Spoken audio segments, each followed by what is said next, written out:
نحمده ونصلي على رسوله الكريم أما بعد فأعوذ بالله من الشيطان الرجيم بسم الله الرحمن الرحيم رب اشرح لي صدري ويسر لي أمري واحلل عقدة من لساني يفقه قولي.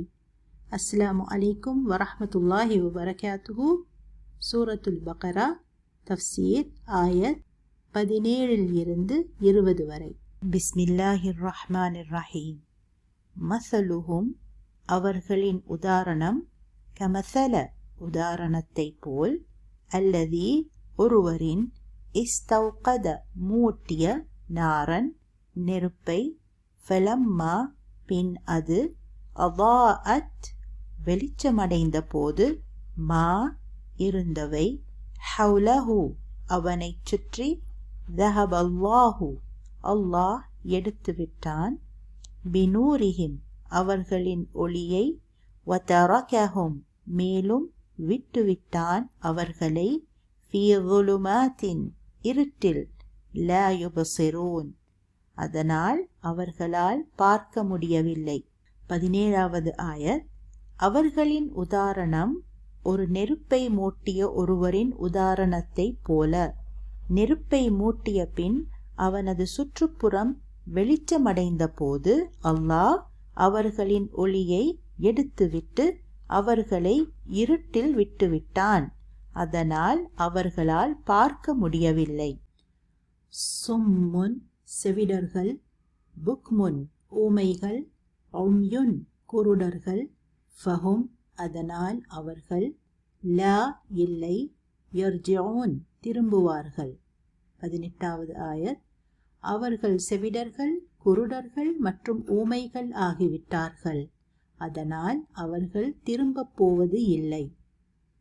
அவ் அல்லது கஸையிபின் மழையைப் போல, மின இருந்து, அஸ்ஸமாஇ வானத்தில், ஃபீஹி அதில், ظுலுமாத்துன் இருள்கள், வராதுன் இன்னும் இடி, வபர்குன் இன்னும் மின்னல், யஜ்அலூன வைக்கிறார்கள், அஸாபிஅஹும் அவர்கள் விரல்களை, ஃபீ ஆதானிஹிம் அவர்கள் காதுகளில், மின இருந்து, அஸ்ஸவாஇகி இடிமுழக்கங்களில், ஹதர பயந்து, அல் மௌத்தி மரணத்திற்கு, வல்லாஹு மேலும் அல்லாஹ், முஹீத்தும் சூழ்ந்து கொள்பவனாவான், பில் காஃபிரீன் காஃபிர்களை.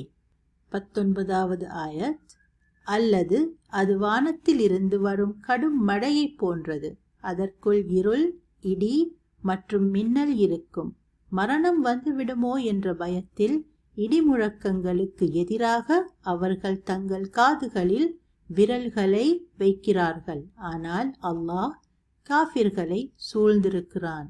யகாது நெருங்குகிறது, அல் பர்கு மின்னல், யஹ்தஃபு பறிக்கிறது, அப்சாரஹும் அவர்களின் பார்வைகளை, குல்லமா எப்போதெல்லாம், அதாஅ வெளிச்சம் தரும், லஹும் அவர்களுக்கு, மஷவ் நடக்கிறார்கள், ஃபீஹி அதில், வஇதா இன்னும் போது, அஸ்லமு இருட்டாகும், அலைஹிம் அவர்கள் மீது, காமு நிற்கிறார்கள், வலவ் மற்றும் என்றால், ஷா அல்லாஹு அல்லாஹ் நாடினால், லதஹப எடுத்து விடுவான், பிஸம்இஹிம் அவர்களின் காதுகளை கேட்கும் திறனை, வ அப்சாரிஹிம் அவர்களின் பார்வைகளை, இன்னல்லாஹ நிச்சயமாக அல்லாஹ், அலா மீது, குல்லி எல்லா, ஷைஇன் பொருள்களின், கதீர் பேராற்றலுடையவன். அந்த மின்னல் இவர்களின் பார்வைகளை பறிக்க பார்க்கின்றது. அது இவர்களுக்கு வெளிச்சம் தரும் போதெல்லாம் அதில் நடக்கிறார்கள். ஆனால் அவர்களை இருள் சூழ்ந்து கொண்டால் நின்று விடுகிறார்கள். மேலும் அல்லாஹ் விரும்பினால் இவர்களுடைய கண்களையும் காதுகளையும் பறித்து விடுவான். நிச்சயமாக அல்லாஹ் அனைத்தின் மீதும் பேராற்றலுடையவன். புனித குர்ஆன் அல்லாஹ்வின் கட்டளைகளை மட்டும் கொண்ட ஒரு புத்தகம் அல்ல. இந்த குர்ஆன் மனிதன் தன்னை நேர்வழியில் நடாத்தி கொள்ளவும், தன்னை ஒரு குணமுள்ள நல்ல மனிதனாக ஆக்கிக் கொள்ளவும் பயன்படும் ஒரு வழிகாட்டியாக இருக்கிறது. மனிதர்களின் தவறுகளை முகத்துக்கு நேர் சொல்வதை விட உதாரணங்களின் மூலம் விளக்குவதனால் அவன் அதை சரியாக புரிந்து கொள்ளும் பக்குவத்தை பெறுவான். அல்லாஹ் சுப்ஹானஹு வ தஆலா இதே போன்ற உதாரணங்களின் மூலம் நமக்கு அறிவுரைகளை புனித குர்ஆன் மூலம் வழங்கியுள்ளான். அல்ஹம்துலில்லாஹ். وَتِلْكَ الْأَمْثَالُ نَضْرِبُهَا لِلنَّاسِ لَعَلَّكُمْ يَتَفَكَّرُونَ. அல்லாஹ் கூறுகிறான், இந்த உதாரணங்களை நாங்கள் மக்களுக்கு முன்வைக்கிறோம், ஒருவேளை அவர்கள் சிந்திக்கக்கூடும். சூரத்துல் ஹஷ்ர் 21வது ஆயத். وَيَضْرِبُ اللَّهُ الْأَمْثَالَ لِلنَّاسِ لَعَلَّهُمْ يَتَذَكَّرُونَ. அல்லாஹ் மக்களுக்கு உதாரணங்களை முன்வைக்கிறான், ஒருவேளை அவர்கள் ஆலோசனையை நினைவு கூறுவார்கள். சூரத்துல் இப்ராஹிம் 25வது ஆயத். புனித குர்ஆனில் உள்ள உதாரணங்கள் மூலம் சிந்தித்து ஆலோசனை பெற்று செயல்களை நல்வழியில் பயன்படுத்திக் கொள்ளுங்கள். மசல என்றால் உவமை என்று அர்த்தம். ஒரு பொருளை அதைவிட சிறப்பான மற்றொரு பொருளுடன் ஒப்பிட்டு கூறுவதாகும். இது ஒரு பொருளின் பண்பையோ குணத்தையோ அல்லது தன்மையையோ விளக்குவதற்காக பயன்படுத்தப்படுகிறது. இதற்கு சிம்பிளான பாஷையில் உதாரணம் என்றும் சொல்லலாம்.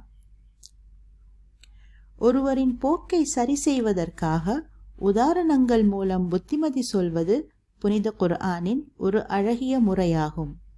உவமை அல்லது உதாரணத்தோடு சொல்வதின் மூலம் இன்னும் அந்த விஷயத்தை தெளிவாக விவரிக்க சுலபமாக இருக்கும், கேட்கவும் அழகாக இருக்கும் மற்றும் அந்த ஒரு விஷயத்தை பற்றி பல பரிமாணங்களில் ஆழ்ந்து சிந்திக்கவும் உதவும். وَلَقَدْ صَرَّفْنَا فِي هَذَا الْقُرْآنِ لِلنَّاسِ مِنْ كُلِّ مَثَلٍ وَكَانَ الْإِنسَانُ أَكْثَرَ شَيْءٍ جَدَلًا. நிச்சயமாக நாம் இந்த குர்ஆனில் எல்லா வகையான உதாரணங்களில் இருந்தும் மக்களுக்கு விளக்கியுள்ளோம். ஆனால் மனிதன் எப்போதும் சர்ச்சைக்குரியவனாகவே இருக்கிறான். சூரத்துல் கஹஃப் 54வது ஆயத். மனிதர்கள் தங்களை நேர்வழியில் நடாத்திக் கொள்ள அல்லாஹ் சுப்ஹானஹு வ தஆலா மனிதர்களுக்கு எல்லா விஷயங்களிலும் பல்வேறு கோணங்களில் பலவித உதாரணங்களின் மூலம் விளக்கியுள்ளான். குர்ஆனில் அல்லாஹ் சொல்லியிருக்கும் அத்தனை உதாரணங்களையும் நாம் கூர்ந்து கவனிக்க வேண்டும். ஸலஃபஸ் ஸாலிஹீன்கள் குர்ஆனின் ஒரு உதாரணம் புரியவில்லை என்றால் மிகவும் கவலைக்குள்ளாகி விடுவார்கள். ஏனெனில் அல்லாஹ் சொல்கிறான், வமா யஅகிலுஹா இல்லல் ஆலிமூன். இந்த உவமைகளை இல்ம் உள்ளவர்கள், அதாவது அறிவு உள்ளவர்களுக்கு மட்டும்தான் புரியும் என்று. அதனால் பெரும் கவலைக்குள்ளாவார்கள். அல்லாஹ் இஸ்லாத்தின் அறிவாளிகளை, அதாவது உலமாக்களை மிக உயர்ந்த நிலையில் வைக்கிறான். உங்கள் அறிவு எவ்வளவு அதிகமோ அவ்வளவு உயர்ந்த நிலையில் வைக்கப்படுவீர்கள். அந்த நிலையில் இவர்களுக்கு குர்ஆனின் உதாரணம் விளங்கவில்லை என்றால் எங்கே நாம் இல்ம் உள்ளவர்களை சார்ந்தவர்கள் இல்லையா என்று கவலைக்குள்ளாகி விடுவார்கள். அதனால் இவர்கள் தினமும் இஸ்லாத்தை பற்றிய அறிவை வளர்த்து கொண்டே இருப்பார்கள். ஏனெனில் அறிவு வளரும் போது ஈமானும் சேர்ந்தே வளரும். அறிவும் ஈமானும் இருக்கும்போது அமல் மிக சிறப்பாக செய்யப்படும். ஞாபகம் இருக்கட்டும், அறிவு மட்டும் இருந்தால் போதாது, அமலும் முக்கியம். அதற்கு நம் ஈமானும் மங்கி போகாமல் புத்துணர்ச்சியுடன் இருக்க வேண்டும். இப்போது 17வது ஆயத்தின் தஃசீரை பார்ப்போம். மஸலுஹும் கமஸலில் லதி இஸ்தௌகத நாரன் ஃபலம்மா அதாஅத் மா ஹவ்லஹு ذهبல்லாஹு பினூரிஹிம் வதரகஹும் ஃபீ ظுலுமாத்தின் லா யுபஸிரூன். அவர்களுடைய உதாரணம் நெருப்பை மூட்டிய ஒருவரின் உதாரணமாகும். அது அவரை சுற்றி இருந்ததை ஒளிரச் செய்த போது அல்லாஹ் அவர்களின் ஒளியை எடுத்துவிட்டு அவர்களை இருளில் விட்டு விட்டான். அதனால் அவர்களால் பார்க்க முடியவில்லை. முனாஃபிக்குகள் நேர் வழியை பெற்று தவறான வழியை விலைக்கு வாங்கி அதன் மூலம் முழுமையான குருட்டுத்தன்மையை பெற்ற போது அவர்களை நெருப்பை மூட்டிய ஒருவரின் உதாரணத்திற்கு அல்லாஹ் ஒப்பிடுகிறான். நெருப்பு மூட்டப்பட்டு சுற்றியுள்ள பகுதி ஒளிரச் செய்யப்பட்ட போது அந்த நபர் அதன் பலனை பெற்று பாதுகாப்பாக உணர்ந்தான். பின்னர் நெருப்பு திடீரென அணைக்கப்பட்டது. ஆகையால் அவனை முழுவதுமாக இருள் சூழ்ந்து விட்டது. அவனால் எதையும் பார்க்கவோ அல்லது அதிலிருந்து வெளியேறவோ முடியவில்லை. மேலும் இந்த நபரால் கேட்கவோ பேசவோ முடியாமல் போய்விட்டது. மேலும் வெளிச்சம் இருந்தாலும் பார்க்க முடியாத அளவுக்கு குருடனானான். இதனால்தான் அவனுக்கு இது நடப்பதற்கு முன்பு இருந்த நிலைக்கு அவனால் திரும்ப முடியவில்லை. வழிகாட்டுதலை விட தவறான வழியையும் நன்மையை விட பாவங்களை செய்ய விரும்பிய முனாஃபிக்கின் நிலையும் இதுதான். இந்த உதாரணம் அல்லாஹ் குர்ஆனின் மற்ற பகுதிகளில் கூறியது போல முனாஃபிக்குகள் முதலில் நம்பினர், பின்னர் நம்ப மறுத்தனர் என்பதை குறிக்கிறது. அல்லாஹ் கூறுகிறான், தஹவல்லாஹு பினூரிஹிம். பினூரிஹிம் நூர் ஒளி, அதாவது வஹி அல்லது குர்ஆன் அல்லது இஸ்லாம். அல்லாஹ் அவர்களின் ஒளியை அகற்றினான் என்பதன் பொருள் அல்லாஹ் அவர்களுக்கு நன்மை அளிக்கும் அனைத்தையும் அகற்றினான். அதாவது அவர்களுக்குள் இருக்கும் கொஞ்ச நஞ்ச ஈமானையும் அகற்றிவிட்டான். ஈமானில் ஒரு சுவை இருக்கிறது, ஒரு இனிமை, ஸ்வீட்னஸ் இருக்கிறது. ஸையனஹு ஃபீ குலூபிக்கும். ஈமான் இதயத்தை அழகுபடுத்துகிறது. எப்பொழுதும் நம் இதயத்தின் நிலை என்ன என்பதில் குறிப்பாக இருக்க வேண்டும். ஏனெனில் நம் அனைத்து செயல்களும் அதை சார்ந்தது. நபி ஸல்லல்லாஹு அலைஹி வஸல்லம் அவர்கள் சொன்னார்கள், இதயத்தை சரி செய்தால் முழு உடலும் சரி செய்யப்படும். அது நோய்வாய்ப்பட்டால் முழு உடலும் நோய்வாய்ப்படும். அது உடல் ரீதியாகவும் இருக்கலாம், கொள்கை ரீதியாகவும் இருக்கலாம், அல்லது ஈமானாகவும் இருக்கலாம். கதாதா ரலியல்லாஹு அன்ஹு அவர்கள் சொன்னார்கள், முனாஃபிக் தன் நாவினால் லா இலாஹ இல்லல்லாஹ் உச்சரிக்கும் போது அவனுக்கு உலகம் பிரகாசமாகிறது. இதன் காரணமாக அவன் முஸ்லிமானவரை மணந்து கொள்கிறான், முஸ்லிம்களுடன் ஜிஹாத் புனித போரில் பங்கேற்கிறான்.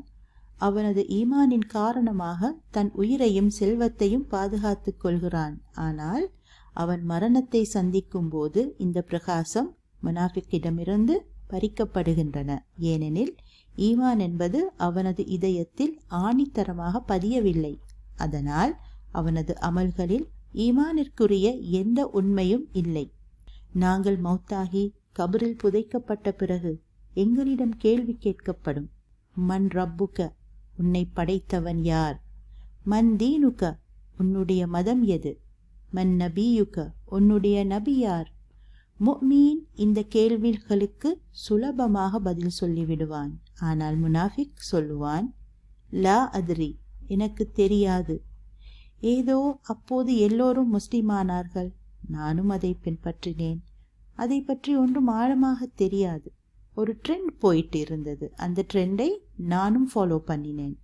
அதாவது பெற்றோர்கள் சொன்னார்கள் நாங்கள் முஸ்லிம் என்று, ஆனால் அதை பற்றி பெருசாக ஒன்றும் தெரியாது. ஏதோ ஜும்மாக்கு போவேன், நோன்பு பிடிப்பேன், அவ்வளவுதான். இப்படி சொல்பவர்கள் நிறைய பேர் அன்றும் இருந்தார்கள், இன்றும் இருக்கிறார்கள். ஈமான் எனும் விதை மனதுக்குள் நட்டப்படவில்லை. ஒரு செடியாகி மரமாகி வளருவதற்கு அது வேரூன்றவில்லை. ஈமான் அவனுள் வலிமையாக நிலைநிறுத்தப்படவில்லை. அல்லாஹ் சுப்ஹானஹு வ தஆலா நம் எல்லோருக்கும் இஸ்லாத்தின் அறிவுடன், உண்மையான ஈமானுடன், அல்லாவின் கோபத்திற்கு பயந்து நல்லமல்களை செய்ய அல்லாஹ் அருள் புரிவானாக, உதவி செய்வானாக.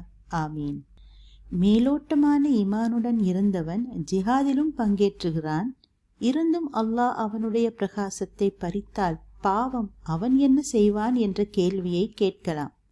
ஆனால் இந்த கேள்வியே தவறு. ஏனெனில் அல்லாஹ் யாருக்கும் அநியாயம் செய்பவன் அல்ல. புனித குர்ஆனில் அல்லாஹ் முதலாக தன்னை எப்படி அறிமுகப்படுத்தி கொண்டான்? அர் ரஹ்மான் அர் ரஹீம், அளவற்ற அருளாளன், நிகரற்ற அன்புடையோன். லா இலாஹ இல்லல்லாஹ் என்று சொன்ன பிறகும் இன்று எத்தனை பேர் 5 நேர தொழுகையை கடைபிடிக்கிறார்கள்?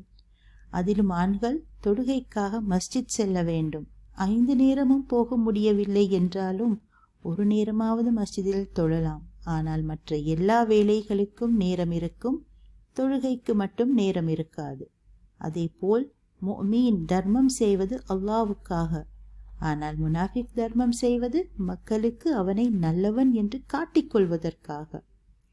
இவர்களினுள் எல்லாவித தீய குணங்கள் இருக்கும்போது அல்லாஹ் அவர்களுக்கு கொடுத்த பிரகாசத்தை, நூரை, வெளிச்சத்தை பறித்து விடுவான். அல்லாஹ் நம்மிடத்தில் எதை எதிர்பார்க்கிறான்? நேர்வழியில் சென்று சொர்க்கத்தை அடைய வேண்டும் என்பது. அதற்காகத்தான் புனித குர்ஆனை நமக்காக அனுப்பி வைத்தது மட்டுமில்லாமல் அதற்காக ஒரு இறை தூதரை அதை பற்றி நமக்கு கற்பிக்கவும் அனுப்பினான். அளவற்ற அருளாளன், நிகரற்ற அன்புடையோன், அர் ரஹ்மான் அர் ரஹீம். நபி ஸல்லல்லாஹு அலைஹி வஸல்லம் அவர்கள் நமக்கு குர்ஆனை கற்பித்தது மட்டுமல்லாமல் ஒரு குர்ஆனாகவே வாழ்ந்தும் காட்டினார்கள். வதரகஹும் ஃபீ ظுலுமாத்தில் லா யுபஸிரூன். அவர்களை இருள்களில் விட்டுவிட்டோம். அல்லாஹ் அவர்களுக்கு தீங்கு விளைவிக்கும் விஷயங்களை, அதாவது இருளையும் புகையையும் விட்டுவிட்டான். நெருப்பு அணைந்தால் அங்கே இருட்டாகிவிடும் மற்றும் புகையும் இருக்கும். அது அவர்களுடைய சந்தேகங்கள், அவநம்பிக்கை மற்றும் நயவஞ்சகம். எனவே அவர்களால் பார்க்க முடியவில்லை, அதாவது அவர்களால் சரியான பாதையை கண்டுபிடிக்கவோ அல்லது அதன் திசையை கண்டுபிடிக்கவோ முடியவில்லை. இந்த ஆயத்தில் ظுலுமாத், இருள் என்னும் சொல் பன்மையில் உள்ளது. ظுலுமாத், தீ பகலில் அல்ல இரவில்தான் வெளிச்சத்திற்காக மூட்டப்படும். ஆகையால் முதலாவது இருள் இரவு, இரண்டாவது சுற்றுப்புறத்தின் இருள், மூன்றாவது திடீரென நெருப்பு அணைந்ததும் ஏற்படும் இருள். அதாவது வீட்டில் திடீரென கரண்ட் கட்டாகினால் கும்மிருட்டாக இருக்கும், சில நொடிகளுக்கு கண்ணுக்கு ஒன்றுமே தெரியாது. அதுபோன்று வெளிச்சத்துக்கு தேவையான எந்த ஒரு ஆதாரமும் இல்லாமல் போய்விட்டது. முனாஃபிக்கின் நிலைமையும் இப்படித்தான். மனதிலிருந்து ஈமான் போய்விட்டால் துனியாவில் அவன் குஃப்ர், ஷிர்க், நிஃபாக் என்ற இருளில் இருப்பான். மௌத்தான பிறகு கபரின் சோதனைகளின் இருளில் இருப்பான். பின் கியாமத்து நாளிலும் முனாஃபிக்கு கொடுக்கப்படும் வெளிச்சம் திடீரென அணைந்துவிடும். அதனால் அங்கும் இருளில்தான் இருப்பான். அல்லாஹ் அந்த ஒளியை பறித்து விடுவான். ஆனால் முஃமின்களின் நிலை, அவமன் கான மைத்தன் ஃபஅஹ்யைனாஹு வஜஅல்னா லஹு நூரன் யம்ஷி பிஹி ஃபின்னாஸ். மேலும் இறந்து போனவருக்கு நாம் உயிர் கொடுத்து மக்களிடையே நடக்க அவருக்கு ஒளியை ஏற்படுத்துவோம் என்று அல்லாஹ் சூரத்துல் அன்ஆம் 122வது ஆயத்தில் சொல்கிறான். முனாஃபிக் துனியாவிலும் இருட்டில்தான் இருப்பான், ஆகிரத்திலும் மறுமையிலும் இருட்டில்தான் இருப்பான்.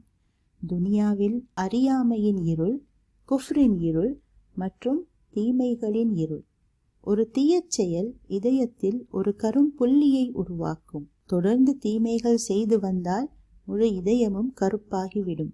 பின் இதயமும் இருட்டாகிவிடும். இந்த 3 இருள்களுக்கு பதிலாக முஃமின்களுக்கு 3 ஒளிகள். முதலாவதாக அறியாமைக்கு பதிலாக இஸ்லாத்தின் அறிவின் ஒளி.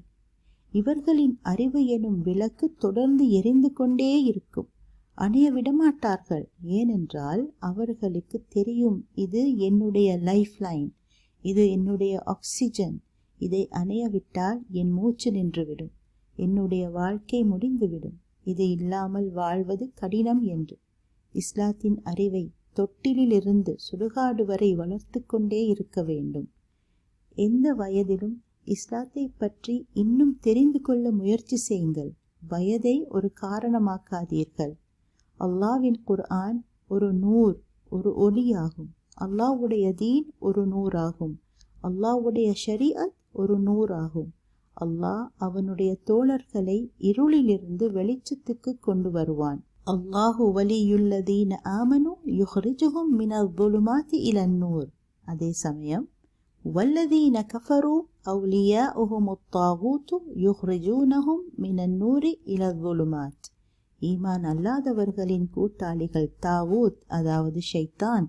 ஷைத்தான் அவர்களை ஒளியிலிருந்து இருளுக்கு அழைத்துச் செல்வான். சூரத்துல் பக்ரா 157வது வசனம். நூர் எனும் ஒளியால் அமைதி கிடைக்கும், நிம்மதி கிடைக்கும். பொதுவாக இரவில் ஒரு வெளிச்சமுள்ள பாதையில் பயணம் செய்யும் போது பாதுகாப்பாக நிம்மதியாக இருக்கும்.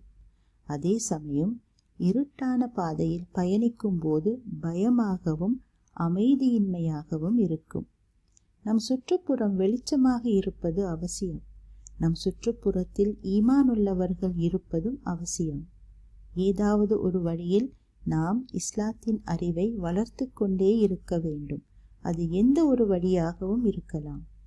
ஒரு புத்தகத்தின் மூலம், அல்லது ஒரு நபரின் மூலம், அல்லது தீனின் மஜ்லிஸுகள் மூலம், இல்லை சோஷியல் மீடியாவின் மூலமாகவும் இருக்கலாம். நம்முள் நூர் எனும் ஒளி வந்துவிட்டால் பின் நம் தவறுகள் நமக்கு தெரிய ஆரம்பிக்கும். அல்லாஹும்ம ஜஅல் ஃபீ கல்பி நூரா வஃபி பஸரி நூரா வஃபி சம்இ நூரா வஃபி ஐனி நூரா வஃபி லிசானி நூரா. ஆமீன். சும்மும் புக்முன் உம்யுன் ஃபஹும் லா யர்ஜிஊன். அவர்கள் செவிடர்கள், குருடர்கள் மற்றும் ஊமைகள் ஆகிவிட்டார்கள். அதனால் அவர்கள் திரும்பப் போவது இல்லை. சும்முன் செவிடர், அதனால் வழிகாட்டுதலை கேட்க முடியாது. புக்முன் ஊமை, அவர்களுக்கு நன்மை தரும் வார்த்தைகளை உச்சரிக்க முடியாது. உம்யுன் மற்றும் குருடர், இருள் அவர்களை முழுதாக தழுவிவிட்டது. ஒளியிலிருந்து முழுதாக விலகிவிட்டார்கள். அல்லாஹ்வின் வழிகாட்டுதலை அவர்கள் தொடர்ந்து நிராகரித்ததால் முனாஃபிக்குகளின் இதயங்களிலிருந்து ஈமான் மற்றும் ஈமானின் ஒளியை அல்லாஹ் எடுத்து விட்டான். துரதிர்ஷ்டவசமாக அவர்கள் இழந்தது நுண்ணறிவை, இன்சைட் மட்டுமல்ல, அந்த இழப்பு அவர்களின் அனைத்து புலன்களுக்கும், சென்சஸ்களுக்கும் பரவியது. சர்வ வல்லமை படைத்த அல்லாஹ் கூறுகிறான், உங்கள் தாயின் வயிற்றிலிருந்து உங்களை எதுவும் அறியாதவர்களாக வெளிப்படுத்தியவன் அல்லாவே. மேலும் நீங்கள் நன்றி செலுத்தும் பொருட்டு உங்களுக்கு செவி புலனையும் பார்வைகளையும் மனங்களையும் கொடுத்தான். சூரத்துன் நஹ்ல் 78வது ஆயத். நம்பிக்கை சார்ந்த விஷயங்களை பொறுத்தவரை முனாஃபிக்குகள் உண்மையை கேட்கும் மற்றும் புரிந்து கொள்ளும் திறனை இழந்துவிட்டனர். உண்மையை பேசும் திறனை இழந்துவிட்டனர். மேலும் தங்களை சுற்றியுள்ள அல்லாஹ்வின் அடையாளங்களையும் படைப்பின் அற்புதங்களையும் காணும் திறனை கூட இழந்துவிட்டனர். அவர்கள் உண்மையை அறியாதவர்களாகவும் காது கேளாதவர்களாகவும் குருடர்களாகவும் வாழ்கிறார்கள். இந்த இழப்பு தற்காலிகமானது அல்ல, மாறாக அவர்கள் தொடர்ந்து எல்லை மீறுவதால் அவர்கள் ஒருபோதும் சரியான பாதைக்கு திரும்ப மாட்டார்கள். இதயம் சீர்குலைந்திருக்கும் போது இந்த உலகத்தின் நிலையற்ற மகிழ்ச்சிக்கும் மறுமையின் மகத்தான நிரந்தர வெகுமதிக்கும் உள்ள வித்தியாசத்தை அதனால் பார்க்க முடியாது. சில நேரம் நம் குழந்தைகளுக்கு இஸ்லாத்தை பற்றி அறிவுரை சொல்லும் போது கேட்கும் கேட்காத மாதிரி இருப்பார்கள். நம்மை கண்ணுக்கு நேராக பார்க்க மாட்டார்கள். ஆனால் பெற்றோர்கள் நம் கடமை என்ன? சிறுவயதிலிருந்தே இஸ்லாத்தை பற்றி அவர்களுடன் டிஸ்கஸ் பண்ண வேண்டும். நீங்கள் மட்டும் அதை பற்றி பேசக்கூடாது. அவர்களையும் உங்களுடன் பேச வையுங்கள். இயற்கையின் அழகை பற்றி பேசுங்கள். அதை அல்லாஹ் எனக்காகவும் உனக்காகவும் படைத்தான். அவன் இதை மனிதர்களின் நலனுக்காக படைத்தான். ஏனென்றால் அல்லாஹ் எங்கள் மீது அளவிலா அன்பு வைத்திருக்கிறான் என்பதை அவர்களுக்கு விளக்குங்கள். தினமும் அவர்கள் இஸ்லாத்தை பற்றி தெரிந்து கொள்ள ஏதாவது ஒரு வழியை, வசதியை செய்து கொடுங்கள். 5 வளையாதது 50 வளையாது, அல்லாஹ் நாடினால் தவிர. أو كصيب من السماء فيه ظلمات ورعد وبرق يجعلون أصابعهم في آذانهم من الصواعق حذر الموت والله محيط بالكافرين. அல்லது அது வானத்திலிருந்து வரும் கடும் மழையை போன்றது. அதற்குள் இருள், இடி மற்றும் மின்னல் இருக்கும். மரணம் வந்துவிடுமோ என்ற பயத்தில் இடிமுழக்கங்களுக்கு எதிராக அவர்கள் தங்கள் காதுகளில் விரல்களை வைக்கிறார்கள். ஆனால் அல்லாஹ் காபிர்களை சூழ்ந்திருக்கிறான். முனாஃபிக்கை பல வகைகளாக பிரிக்க முடியும். இங்கே 2 வகைகளை பற்றி விளக்கப்பட்டுள்ளது.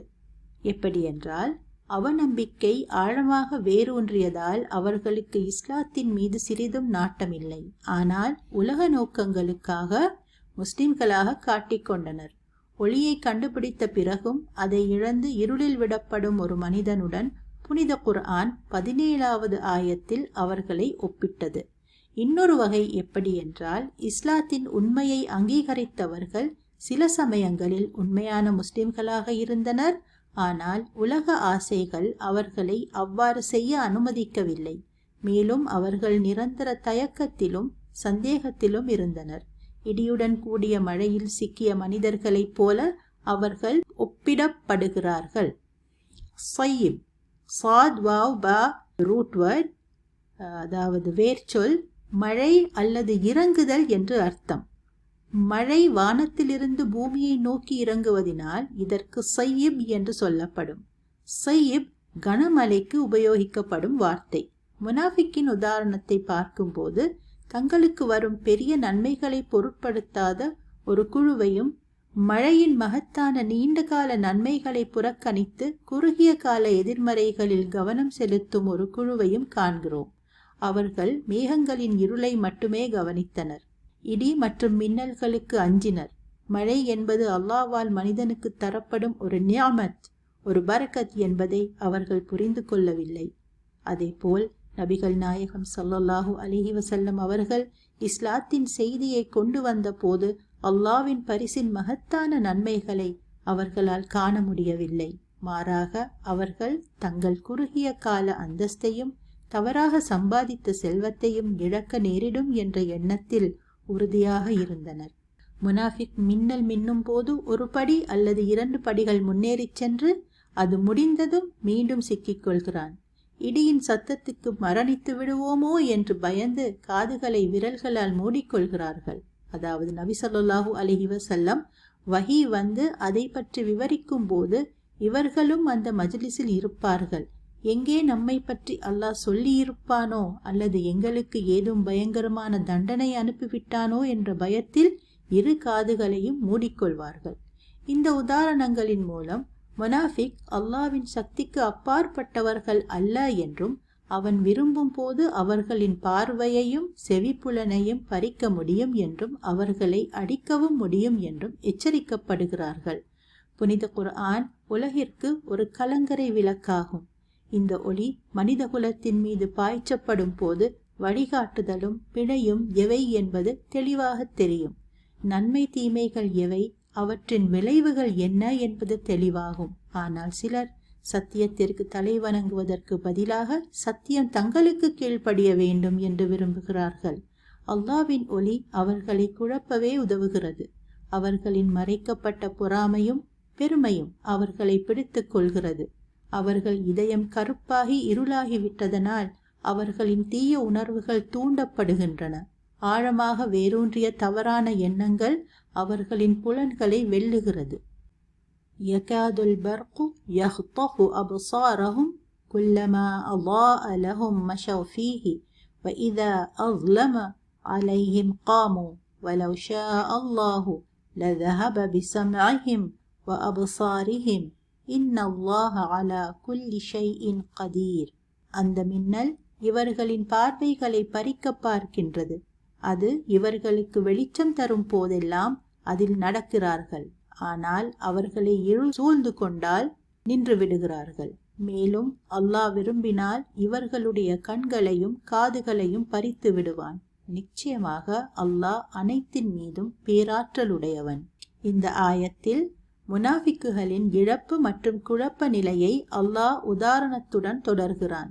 சொர்க்கத்தின் பிரகாசத்திற்கும் அல்லாஹ்வின் துணைக்கு வழிவகுக்கும் இஸ்லாத்தின் வழிகாட்டும் ஒளியுடன் ஒப்பிட்டால் மின்னல் என்பது நிலையற்றது. பார்வை பாதிக்கப்படலாம். ஒரு நொடியின் ஒரு பகுதி மட்டுமே நீடிக்கும். மிக குறைந்த பயனுள்ள ஒளியை உருவாக்குகிறது.